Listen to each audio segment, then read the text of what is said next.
This fall, I am not giving the city over to Penguin. Gotham moves to Thursday. I can make a difference, Alfred. I know I can. Gotham needs more people who are willing to fight for her. There is time for masks, and there is a time for Bruce Wayne. I do the dirty work. Allow me to clean this city up. It's dangerous. You are engaging villains. I feel more alive than I've ever felt before. Gotham season premiere Thursday, September 21st on Fox. All right, Bruce Wayne stepping it up for Gotham, finally. I see you in that I'm not a superhero. Sometimes I might break into an apartment mask. And here he is on the rooftop again, just like at the end of last season where he's on the rooftop and it was all crazy. There was thunder in the background. It was amazing. If you voiced it over properly, it was great. I am vengeance. I am the night. I am Batman. But yeah, he's back on the roof. And you know what? I'm happy for him. I really am happy for him. But the one thing you can tell from this promo is that there's going to be a lot of rooftop scenes. I mean, look at the amount of rooftop scenes we have in 30 seconds. It's crazy. What, 4, 5 rooftop scenes? It's crazy. What I love is the early age that they have Bruce Wayne putting on the mask. Or, you know, the mask. I mean, you can't see my fingers, but quotation marks, the mask.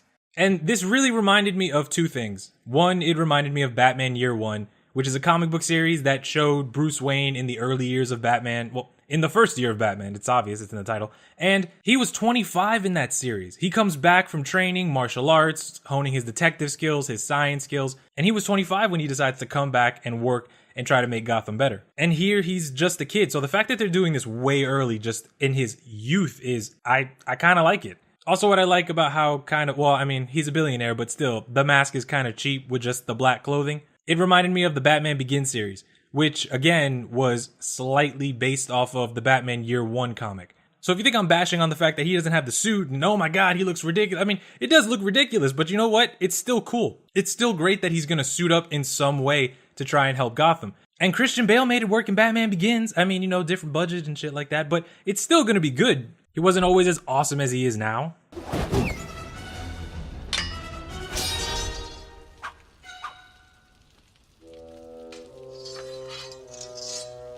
That is why I built the grappling gun.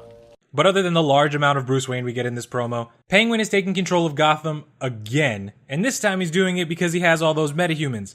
And I know they don't call them metahumans in the show. They're the Indian Hill freaks or just freaks or, I mean, whatever you want to call them, monsters, whatever. They're people with superpowers. And he's taking back control of Gotham because, of course, if you remember last season, sort of a spoiler, please don't be angry, Barbara died, or I mean, you can't see my fingers, but died. You know people don't die in this show. But he's going to be taking control of Gotham, and he's going to be doing it all from the Iceberg Lounge. If you know the comic books, you know the Iceberg Lounge is pretty much where, when he's established as the Penguin, that's where he runs his criminal empire out of. And it is very Penguin themed. It's freaking icebergs. It's cold as shit. Mr. Freeze would love it. And we're finally going to get to see that. So they're moving really fast with this show.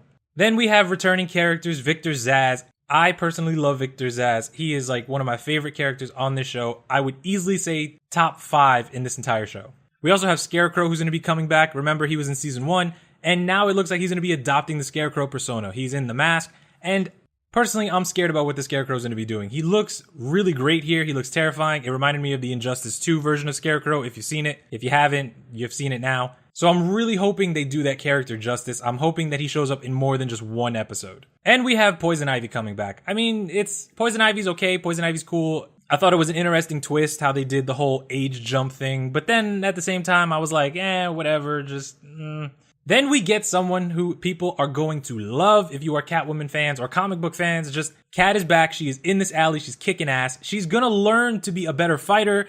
I didn't see the whip, but she's going to have the whip, because if you guys remember from the end of last season, she got the whip. And when I saw that, I was, oh my God, I was so happy. Yes. So Tabitha's going to be training her how to be better. Tabitha, also, if you guys didn't know, is supposed to be Tigress. So if, you know, you've read the comics, you know who Tigress is. If you've seen Young Justice, you know that Tigress is the person that Artemis pretended to be. Then at the end of the promo, we get something, and I laughed at it. I really did. I laughed. I'm not going to lie. I laughed a little bit. I laughed a little too much. He puts on the new mask. It doesn't look like, you know, the burglar mask. One, it reminded me of Batman Begins, where Christian Bale is running around in like a prototype suit. Two, it reminded me of John Diggle on Arrow. Come on, don't lie. And three, I laughed super hard, and I feel bad for doing that because it reminded me of the Juggernaut. I don't know why, but I just busted out laughing when I saw it because this is all I could think of. Don't you know who I am? I'm the Juggernaut, bitch! Don't be mean to Bruce Wayne. He's a billionaire. He'll get over it. But I really hope you guys caught it because it wasn't something that was hard to miss, but if you did, it's fine. When the promo ends and they do the title shooting out, you see the Riddler sign right there in the background on one of the buildings.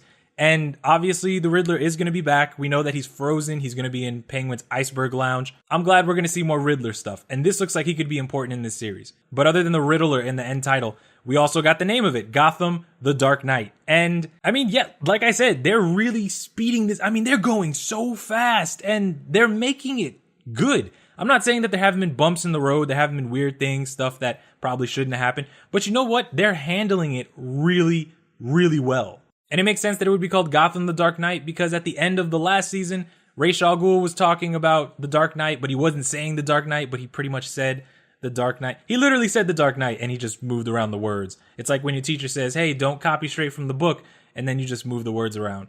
An heir to serve as my knight in the darkness.